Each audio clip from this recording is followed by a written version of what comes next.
On the second floor of the Carolina Theater in downtown Durham, an exhibit stands remembering 60 years since mass demonstrations took place in 1963, calling on an end to segregated facilities. Looking back on it now, even just knowing that Former state senator Floyd McKissick Jr. remembers it like it was yesterday. Well, I'm part of the last generation that remembers segregation in America, that lived it, that saw it, that experienced it firsthand. 6 decades ago, the former senator and Durham city councilman was participating in civil rights demonstrations with his father, the late civil rights leader Floyd McKissick Sr. There's a picture of me picketing when I was about 9 or 10 years old in front of Royal Ice Cream place over in Durham. But I mean, I wanted to picket. I wanted to be out there. I mean, and while you were picketing, the Ku Klux Klan would come by and throw out leaflets telling you that you've been visited by the next Ku Klux Klan. But at our home, from dusk dark to break of dawn, we had people sitting there with shotguns and rifles to protect us because we had so many threats coming in. Efforts to desegregate Durham started long before the 1960s, with the Royal Ice Cream Parlor sit-in in 1957.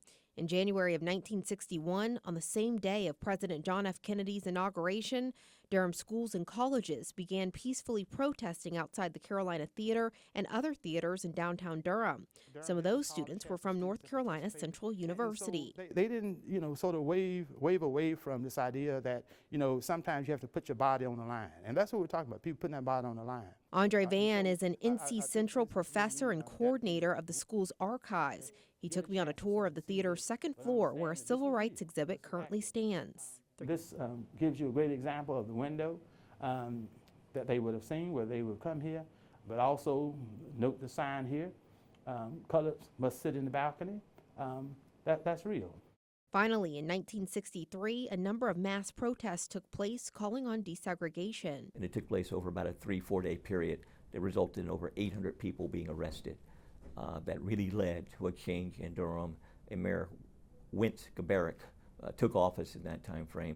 By the summer, with the help of community members and a newly elected mayor, 90% of Durham restaurants and other businesses across the city were desegregated.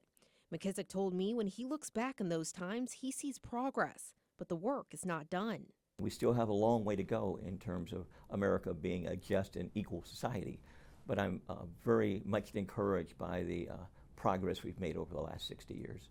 And the work continues on. In Durham, Brea Hollingsworth, CBS 17 News.